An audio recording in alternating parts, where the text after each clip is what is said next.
So this next story is again from Malawi, and we were able to go to many different schools while we were there and help out with the kids. We were help out just teaching them, playing games with them, and it was just such a fun time. So we were gonna go visit for the day and just kind of see how they did things, so that we can come back the next day and teach, play games, and fun things like that. When we got there, it was like we were celebrities. This is how the kids just would gather around and just to see us and look at us, and they'd reach out and, like, for to they'd reach out, like, to touch our hands and or high fives and stuff like that. And like, yeah, I guess it's the closest I'm gonna feel to to being a celebrity.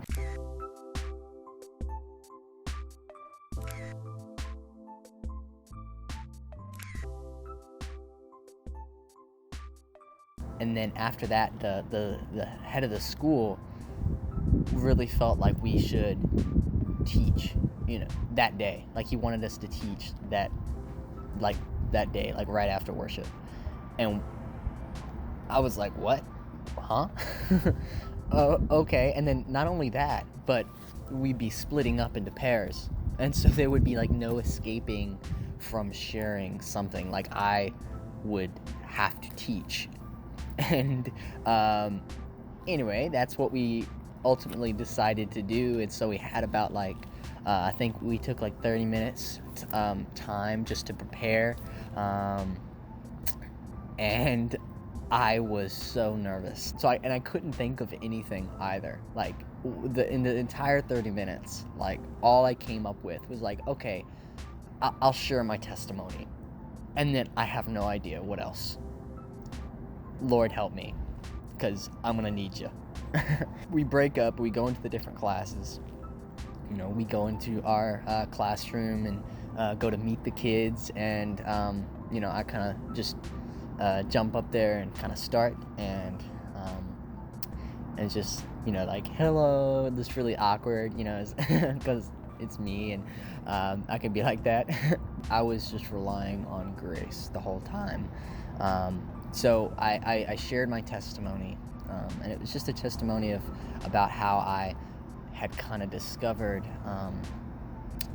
like, what had I discovered on my DTS, really, just in kind of like a nutshell of God taught me my value. I was really, insecure. I didn't know what I was worth, and God came in and he showed me that I was valued, and that he showed me that it was unique, and that he loved me very much. The question just popped in my head of, let me just ask them how God has come, through for them, and how, like, what are areas that God has come close to them. Each of the kids started, like, one at a time, like, to stand up and share something, and they would share stuff like, how God had come and healed them of sickness, and how they had been struggling, and he came in and he healed them. He took their sickness and the pain away, and also just how he had provided a way from out of just tough situations, and then just how Jesus had saved their lives, and through his death on the cross. And I was like, whoa, like, that is so cool. Like, these are like young kids, and they have a far better understanding than I had when I was their age. They were, wow, just super aware of God's presence and how he had come through, and how he was close in the Western world. There's just a lack of awareness of God. Like we always ask, like, God, are you really there? I can't see you, I can't feel you or touch you. So I don't know. Maybe it's because the kids have a whole lot less distractions than we do. I've been as I've been home, I've kind of like realized that we're always rush. We're always in a rush, and we're really like busy. I gotta go, go, do this, do that, and always on to the next thing. Always just um, looking for like some way to stimulate our brains. Whether it be like looking on the phone, TV, games, or doing a task.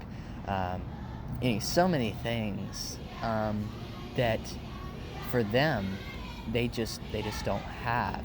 Like they don't have all modern conveniences. That like, yeah, I have to walk to school. They have to um, wash their clothes by hands. Like everything there, like life is slower, and there's almost a benefit and an advantage to that, because even though they don't have a whole lot of the modern conveniences, they have something far greater, and that's awareness that God is there and is with them.